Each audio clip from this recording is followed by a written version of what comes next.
Okay, everybody, let's welcome Legion XIII. We are joined by Kieran Vincent, Terrell Hatton, our captain Jon Rahm, and our hometown hero, Caleb Surratt. Welcome, guys.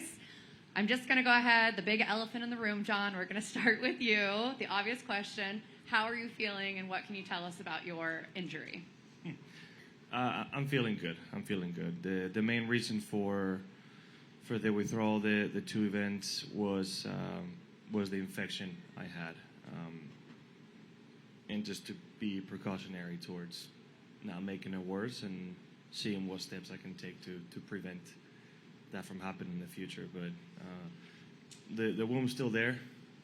I'm not going to show any graphic pictures, but it's still there. But it's manageable now. I'm not going to really make it worse. So it's just a lot of things to follow up from what happened to make sure it heals properly and it doesn't happen again.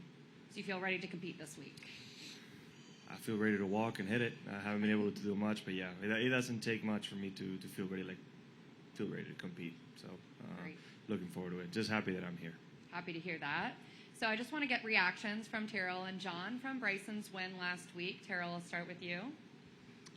I mean, yeah, it was very impressive. For me personally, it was a pretty sad day with my golf, but no, he handled the situation really well, and it was great for LIV that Bryson went on to win. And Jon, what did you make of it? I thought it was quite a show from the comfort of my home. It's a very enjoyable tournament to watch. You know, I haven't gotten the chance to enjoy a major from start to finish like that, and to get to see a lot of golf was really fun, and to see how everything unfolded. You never want to see a great players making a mistake at the end, right? Whether it was Bryson's 3-putt on 15 or Rory on 16, but I do consider that Bryson might have, that I could remember, if it's not the best up and down to win a major ever made, it's got to be top 3. Maybe up there with Tom Watson's chipping at Pebble on 17. Phil's up and down at Balterstall on 18. There's obviously going to be a few others like Tiger's chipping at Augusta, but on 18 to actually having to do it to win the tournament, it's got to be one of the best. And with how he played on Sunday, I thought he showed a lot, and how much has changed himself in the last few years, and hear him talk about it was quite inspiring, right? And I think it's great for all of us, and great for LIV Golf to see him do that as well. Kieran, we are more than halfway through the season now. Can you talk a little bit about what this experience this year on LIV Golf has been like for you, and how it's impacted your life and your golf game? Yeah, I mean, nothing short of awesome. I mean, it's pretty cool that you get I never really sat in many press conferences, let alone, attended any of them. And so now to be sitting on this side and sharing the stage with a bunch of, pretty cool guys with me, I mean, you can't ask for a better first couple of months here out on LIV. And so, yeah, the first half of the season's been great. I think the guys have put in some good work, and I think we still have said that our best golf is ahead of us, and I still think that's very true. And so I'm excited to see what the rest of the season holds, and obviously being able to do it alongside these guys is always something so special. So I'm excited for the rest of the season. Thank you. Hi, Caleb. How's it going? So you attended the University of Tennessee, and you're a current Knoxville resident. Yes, ma'am. This is a home game for you. It is, yeah. How excited are you to be here in Tennessee competing in front of your friends and family? Oh, I'm ecstatic. It's just going to be so cool, like, seeing a lot of the same faces I saw in college, like all my friends asking me to try and get tickets. Like, it's just going to be really cool to look over and see all my boys that have, like, really, quite frankly, been a huge role in me getting here, watching me and supporting me. So excited for that. I'm excited for the test this week. I was telling somebody the other day, it feels like a home game, but I've really only been on the golf course one time. But it's a pretty sweet place. It's going to be an awesome week. Super excited. Think there'll be a lot of Legion XIII fans out there this week? I think there always is when you got this guy on your team. But yeah, it's going to be I hope so. And I think we're in a good spot to start competing again. And like Kieran said, our best golf's ahead of us. Love it. I'll open it up to the media. We'll start with you, Mike. So, Jon, first of all, I wanted to ask you about the Olympics. Obviously, the players came out on Monday. Just your thoughts going into the Olympics. I think the last time you were there, you beat Tiger in singles, if I recall. Just to kind of get your thoughts on the Olympics. Is the full list of players who are playing out? I haven't seen it. Sorry. You're on it. It was. And David. So that's I thought you were getting to. I mean, David and I, we worked out together a lot and practiced at home together. And he's told me this has been a goal of his to make the Olympic team. So it's been in my mind quite a bit. And I think we knew while we were in Houston that I think it was Campillo. If he didn't finish top 10, David was automatically in. But Campillo finished high enough. But then with Sebastian's mistake on 18, they redid the calculations. And I think I remember it was 0.003 point difference. And Campillo was just ahead, right? So he went to the U.S. Open now with an extra added pressure to make the cut to then be in the Olympics, which was such a big goal of his, right? So to see him after shooting 6 over, go on that Friday round and get under par quickly and shoot low and make it was quite fun, right? It was really, really fun to see, and he actually played pretty good. Besides, I mean, on Sunday, he didn't have his best Sunday, but he's a great player, and I'm looking forward to sharing the stage. We're going to a fantastic venue, a great city, a great golf course, and a golf course where I think Terrell and I have some decently good memories. Yeah. Maybe not of our golf, but the rest of the team played pretty well. So it's to me one of the better golf courses we've played, that I've played, and a golf course that I'm looking forward to go back and hopefully be able to represent Spain the right way and earn a medal for the team. And Terrell, I just wanted to ask you about your season as a whole. You're the only player that has finished inside the points in every tournament. How would you evaluate your season on LIV so far? I would say it's been okay. I mean, I'd have liked to have given myself more opportunities to try and win the tournament on Sunday, but that hasn't been the case. I feel like personally I've struggled a little bit with just my game not being quite where it needs to be to compete, and sort of grinding your way through each week and sort of just trying to finish as high as you possibly can and to earn as many points as possible. But we've got six events left, so there's still plenty of opportunities to go out there and play some good golf and maybe have a chance to win one of these. Thanks. And then, Caleb, I got a question for you. Yes, sir. Being the youngest player in the league, do you feel like all the other guys have kind of taken you under their wing to a certain degree? You obviously got some lessons from Phil in Hong Kong, and I'm sure some other guys have helped you out too. How have you felt about how everybody else has kind of treated you as a young kid? Yeah, I think it's kind of a double-edged sword, because I grew up, you read like Phil Mickelson, How to Chip, you know what I mean, and now you're sitting here getting lessons from Phil Mickelson. It's pretty cool. I think there has not been any players at all that haven't really been extremely nice to me and taken me under their wing, and I'm fortunate to be under Jon and Tyrrell and under their kind of words of wisdom all the time. It's vital for a young player to kind of, and a true blessing to be able to come up under something like that, because I think I've learned in my 4 or 5 months on LIV now, I fully believe would have taken me many years, as a professional doing it on my own to learn. And, on the other side of it, I feel like I can compete, and I feel like I'm good enough to be out here, and I'm excited to feel like I'm in a spot to start going head to toe with a lot of the best players. You know what I mean? Because I want to take advantage of that knowledge. It's not just for fun. So I'm working hard, and I'm trying to learn from the best. And I think I can confidently say that I am taking advantage of the resources of players out here, rather than just kind of putting my head down all the time. So. It's a blessing, and I'm happy to be under these two, especially because that's I couldn't imagine it any other way, to be honest. And for the other three, just talking about Caleb, what you have seen this year, his growth as a player and just as part of the team. You know, he's an extremely mature young man to be 20 years old, 19 when we all met him, right? To have the understanding of his game and the game in general that he has. He's just, as a golfer, he had barely left Tennessee a couple times in his life at that point, right? So, and North Carolina, because that's really where he's from. But so there's a lot of growing to do when you start traveling around the world. Right? That's a big step to take. To professional golf is a lot more alone time than any other amateur golf you've dealt with. So there's got a lot of new experiences to deal with in what he's saying.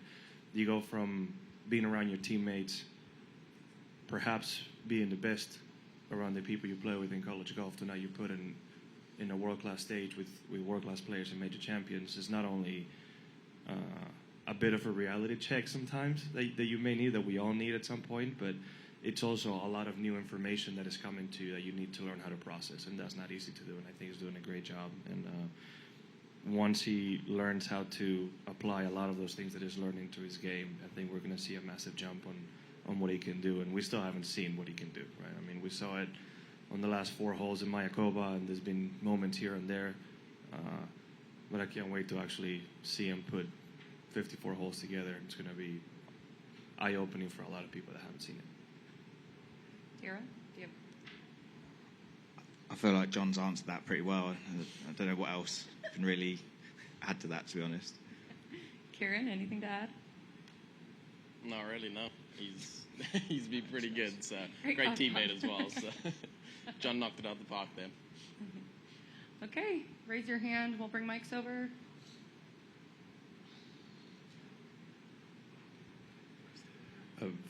For John, are you frustrated all for Bryson that the Olympics won't be an opportunity for him? And can you, as players, use things like the Olympics, or I know the next one's not for another 4 years, but to move along, maybe things with the agreement? I mean, I don't know if I can be frustrated for Bryson. I don't know where he stands on the matter. I think it's more of a question for the Americans in the room. Like, would you want to have somebody like Bryson on the team right now or not, right? In my case, is a competitor that week? No. But it doesn't mean that the next guy isn't going to be as good as Bryson. I think it's getting to the point where, we hear the conversations between the tour and PIF are going on. I hope sooner than later there's some sort of resolution to where there's a way for the players here to earn their way into certain events like you can in pretty much every other tour, right? It's a clear pathway. I know LIV is a bit of a different league, but the talent is there, and that's, in my mind, undeniable, right? So there should be a pathway for all of us to be able to earn certain points or a way into majors, Ryder Cup, and so on.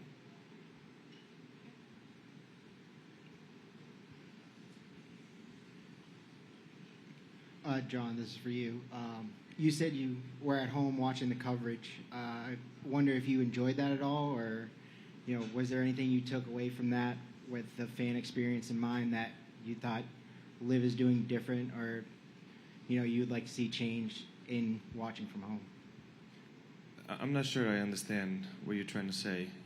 I mean, I enjoyed watching golf. Yeah, I'm a big golf fan myself. Well, a lot of golf fans have issues with NBC in particular, their production. Oh, well, honestly, this has been for a long time, and I think it's more because I'm in the situation. I just watch golf on mute.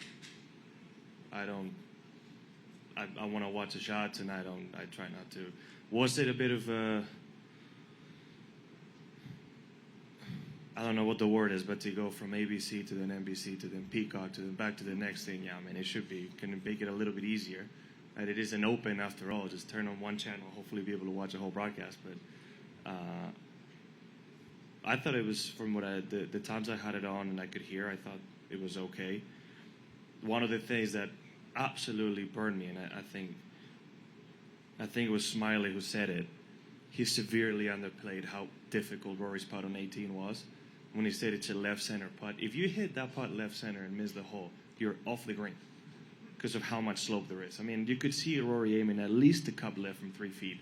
They severely underplayed how difficult that putt was. Severely, right? So I think that can happen a few times where unless you've been there on the golf course and you're playing it or you've played it, it's hard to truly explain how difficult the golf course can be. And a lot of times they only have those 5 seconds to say something quickly, right? So I also don't blame them. But besides that, I thought it was good. Yeah. Raise your hand. Over there. Yep. John, what have you seen of the course here, and what are the next couple of days for preparation look like for you?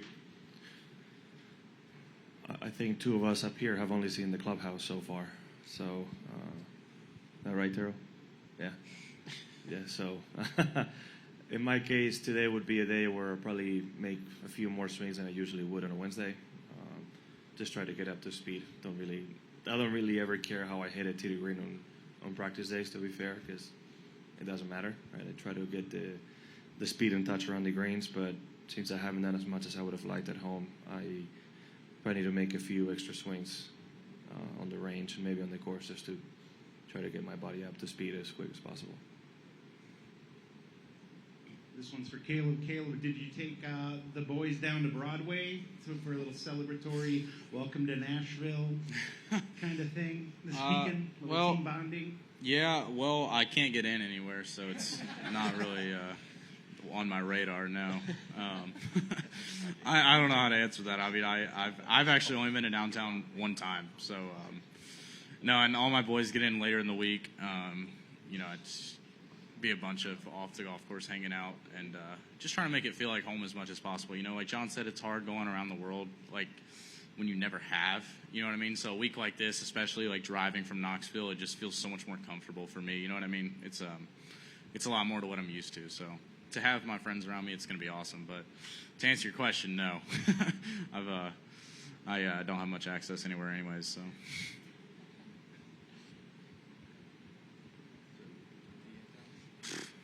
All right, this is for Terrell. You're obviously a pretty electric personality. You're my son's favorite player because he likes to watch you sometimes melt down and show it a little bit, which we all do on the golf course. So if you had to make a Mount Rushmore of LIV Golf players, the Mount Rushmore of most electric players out here, yourself would be on there. Who would be with you? I don't understand did you say Mount Rushmore? Oh, yeah, I'm sorry, I got to translate for... So, like... What is that? Give me like the 4... It means top 4 angriest players in LIV, basically. That's what it means. Is that correct? Pretty much, yeah. Okay.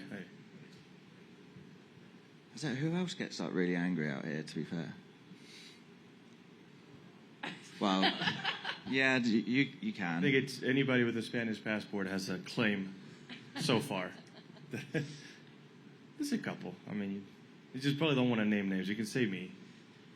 But Can't we just put Terrell 4 times over? Like different days? there's historically some names that you can definitely... But I don't want to say it. Anyone else? There's one over there. All right, this one's for Terrell.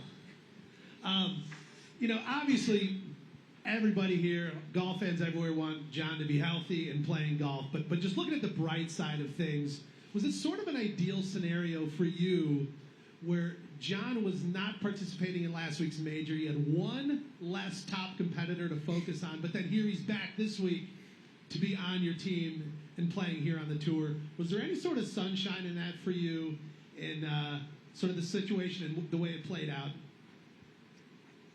I don't think you can ever...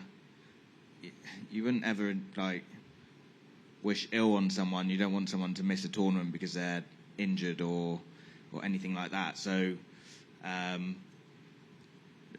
I mean, I see sympathy for John that he was having to miss, pulling out of Houston round 2 and then missing the US Open, which it's a tournament he's won before. And with it being a major, it's the type of event you never want to miss. So, yeah, that would be tough to take for John. But yeah, certainly as a competitor, you don't get any, you don't have any good feelings that someone's missing the tournament through injury or illness. Thank you. Anyone else? Okay, I think Mike had one more. I did. This is kind of based on something that Caleb said about getting words of wisdom. Terrell, just kind of what kind of words? Over here. Sorry. I was enjoying the TV. Sorry. Carry on. I'm just curious, Terrell, what kind of words of wisdom are you teaching Caleb? I think the biggest thing is trying to teach him how to pack a suitcase properly. That's been quite a stressful process for the first 7 events. So I think we're getting there, but I think it's only because he's been able to drive himself here that he's managed to hopefully pack everything that he was meant to pack this week. Yeah. I know there's other people sitting here that did not pack everything they were supposed to this week. Yeah, but when it's your captain, I'm always right, so it doesn't matter. I would be second on the team with forgetting shirts and belts and shorts. Yeah, I mean, he's definitely by far the worst. I would be second. Not a close second. I think there's one more over there. So I have to ask, you're in Nashville. Caleb might have to help you on this. Do you have a favorite country artist that you're hoping to see maybe out in the crowd this weekend? Is that all of us or? Yeah, all of you guys, if you listen to country music. I mean, the concert's going to be great. Yeah. Dan and Shay. He's probably never heard of Dan and Shay, but Yeah, I've met Shay. Yeah, I know Shay. I haven't met Dan, but I know Dan and Shay. You like tequila as well? Yeah, great song. I've talked about this with Caleb because all he listens to is country, and even though I've been living in the U.S. for a long time, country is something that's really taken me a long time to get used to. Until a year ago, Kelly played a Luke Combs song for the first time, and she always played it for the kids in bath time, and sometimes it was too much of a background noise for me to realize. And it was in East Lake, I think after a Friday round or Saturday round where I played bad. We're in traffic, it's raining on the way back, and Beautiful Crazy came on.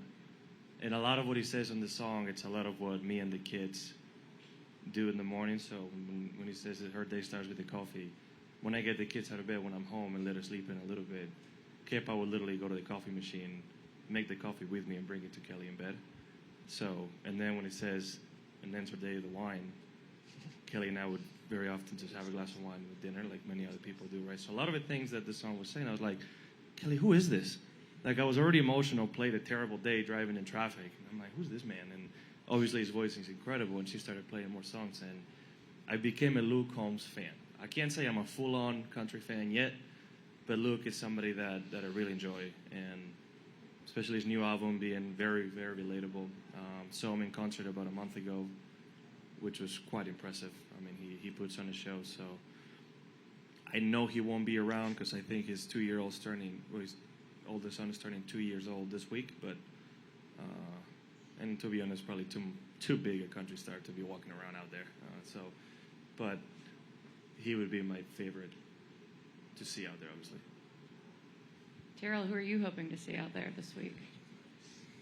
I mean, I'm similar to John in a way. Like, Luke Combs would be my favorite country singer. So, but yeah, he's not going to be out there. I don't know who else's name I'd put forward. Kieran? I've actually seen Dan and Shay in concert before, so I guess seeing them a bit more up close, because I was up in the grandstands far back up there when I went and saw them. So seeing them up close will be a little bit better.